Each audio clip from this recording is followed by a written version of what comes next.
Siguiendo con los accidentes de trabajo, las mordidas y los arañazos por animales son una de las lesiones también más comunes. Y recuerden una cosa, que los animales que no tengan vacunación antirrábica, los animales silvestres y los caninos callejeros, ¿no es cierto? Cuando tienen algún contacto con saliva, bien sea por aruñazo, lamedura o mordedura, este tipo de agresiones se consideran exposición grave y requieren tratamiento.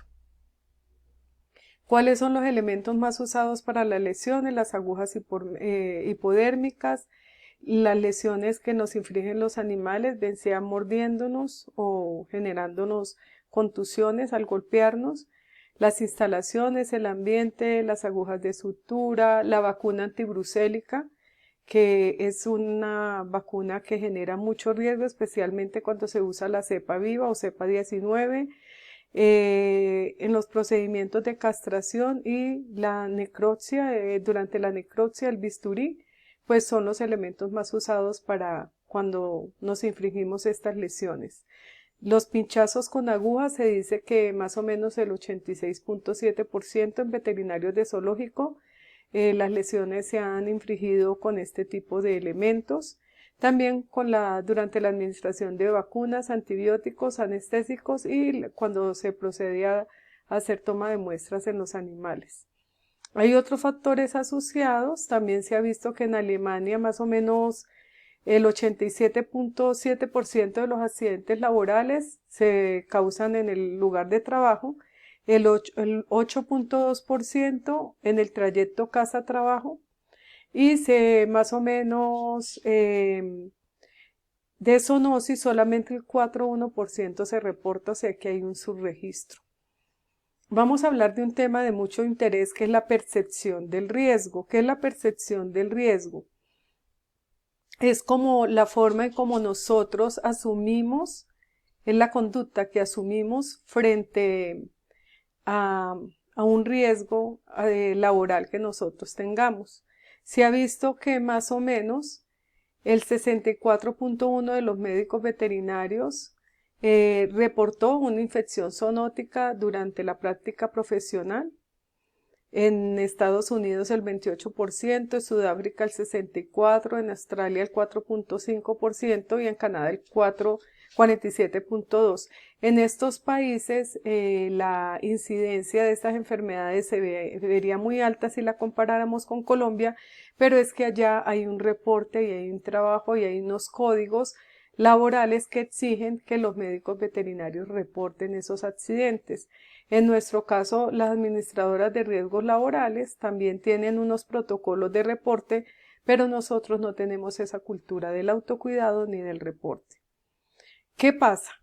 Hay poca aplicación de las medidas de protección personal que hace que nos veamos expuestos no solamente a las lesiones con agujas hipodérmicas y demás, sino también con otro tipo de riesgos de tipo biológico, porque no usamos las medidas de protección personal adecuadas, no hay estándares nacionales de prevención y control de infecciones, no tenemos esquemas de acreditación de los hospitales o de los servicios médicos que tengan en cuenta esas medidas de bioseguridad que se implementen. Eso no es un factor de interés en la normatividad colombiana. Y la efectividad de esas prácticas dependen de la aceptación de esos lineamientos y entonces nosotros tenemos un desconocimiento de las enfermedades zoonóticas y de los factores de riesgo y por eso pues se procura que en diferentes semestres se aborde estos conceptos de nuevo, ¿no es cierto? Porque son, digamos, debilidades que tenemos en nuestra formación. También depende mucho de la concepción y de la conciencia y de la percepción del riesgo. Muchas veces no somos conscientes de los riesgos ocupacionales y la percepción del riesgo que tenemos hay veces muy baja, entonces por eso las medidas de bioseguridad no las aplicamos, falta mucho más educación sobre estos temas, por eso este tema lo incluimos en este semestre, ya que ustedes van a rotar, ¿no es cierto?, en el hospital veterinario y en diferentes fincas van a iniciar sus actividades prácticas y es muy importante que conozcan que tenemos unos riesgos laborales que son muy importantes. Y también hay un aspecto, es que hay una habituación, nos vamos habituando, nos vamos normalizando. El riesgo se vuelve tan habitual que nosotros ya no somos capaces de distinguir que estamos ante una actividad que nos puede generar una lesión o puede afectar nuestra salud.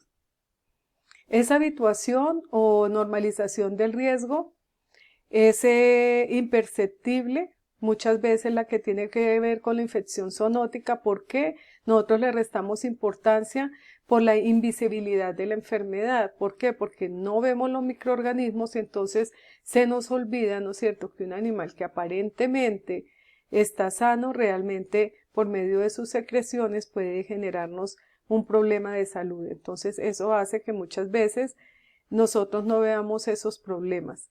También la falta de asociación entre la exposición y el efecto, y eso sucede en especial con las enfermedades de tipo crónico, que muchas veces uno se infecta y tiempo después pasan enfermedades como la tuberculosis y la brucelosis, que tiempo después, ¿no es cierto?, es que se van a aparecer las lesiones o los problemas de salud asociados, y entonces no hay como esa asociación. Nosotros muchas veces no percibimos eso. Falta la asociación entre un comportamiento laboral inadecuado y su efecto, y entonces eso hace que tengamos mayor riesgo de enfermarnos.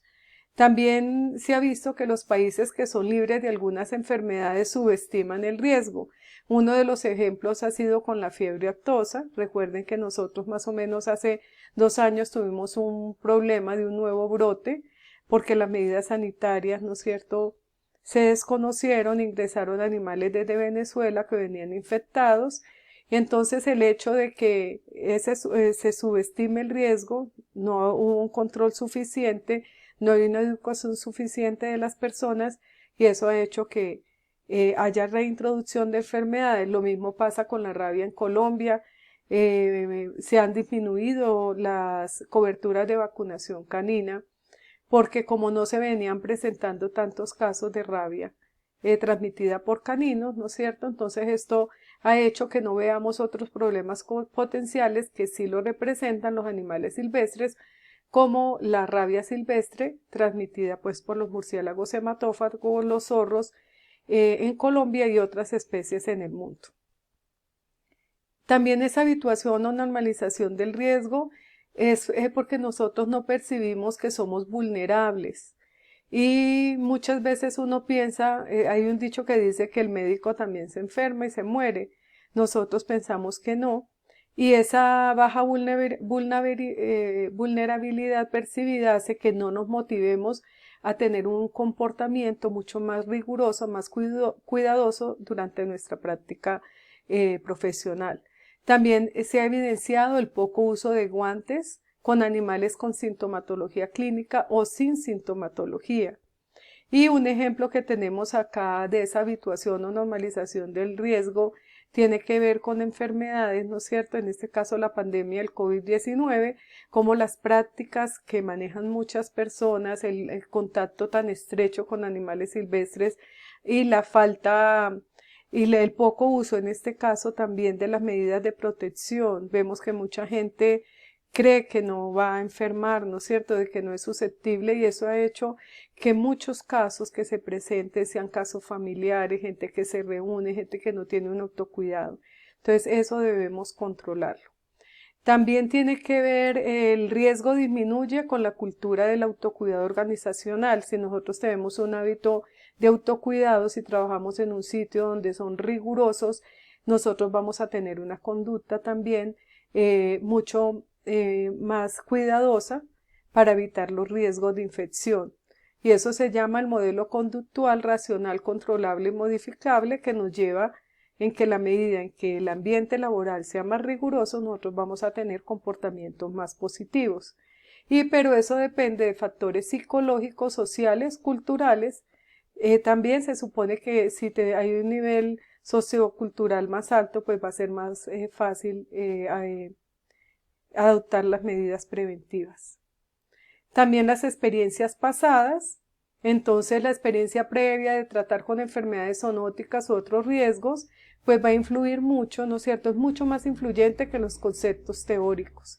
Entonces nosotros debemos tener en cuenta estos aspectos. También depende mucho de la relación entre el propietario y el médico veterinario. Si ese propietario es exigente, pongámosle en el caso de los grandes animales por su valor comercial, muchas veces se puede uno ver más abordado a tener más presión para cumplir con las normas de bioseguridad y va a disminuir el riesgo de transmisión de enfermedades tanto para los animales como para las personas que están a cargo de ellos. También se ha visto que los estudiantes en la práctica de los grandes animales se han hecho estudios en Estados Unidos y en Inglaterra y se ha encontrado de que hay una alta vulnerabilidad, a pesar que son estudiantes que supuestamente tienen los conceptos claros, pues porque están recién egresados, realmente se ha visto de que se nos olvida tener esas prácticas de autocuidado y de bioseguridad.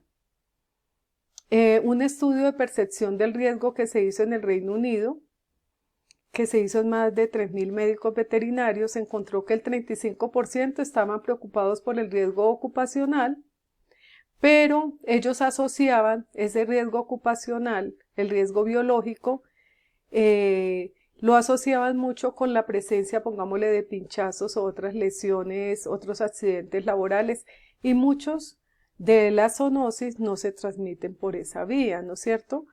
Por la inoculación y demás. Entonces, esto pudo detallar de que hay muy poco conocimiento sobre la epidemiología de la zoonosis.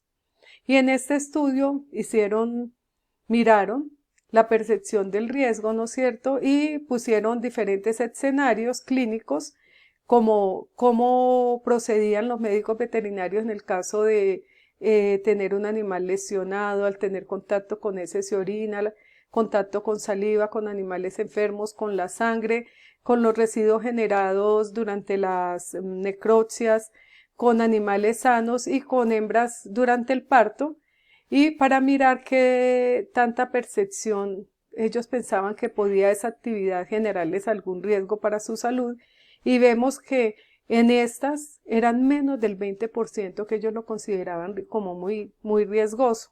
Sobre todo, mire, en saliva, nosotros sabemos que las heces y la orina, la presencia de animales enfermos, el contacto con sangre, mire la percepción, menos del 10%. En una necropsia con animales sanos, también la gente no sabe que hay muchas condiciones en los animales deportadores y se ven aparentemente sanos, pero pueden ser un riesgo para nuestra salud. Y mire con las hembras en parto, especialmente para brucela y otras enfermedades transmitidas por estas secreciones que se generan y por todos los tejidos. Entonces, vemos que esa percepción del riesgo es deficiente.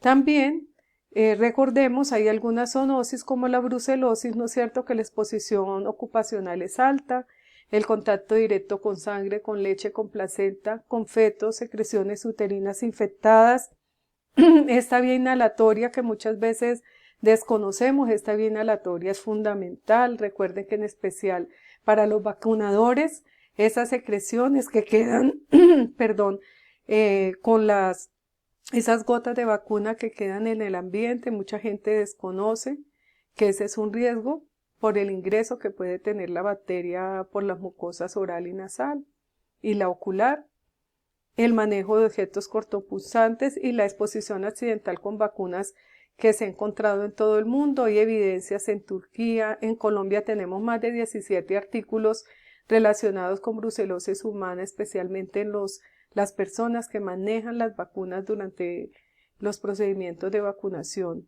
anual, el personal a riesgo en las plantas de beneficio, expendedores, y vemos que hay prevalencias muy altas que van desde muy bajas, desde .14 hasta 10.4, es decir, que es una enfermedad prevalente.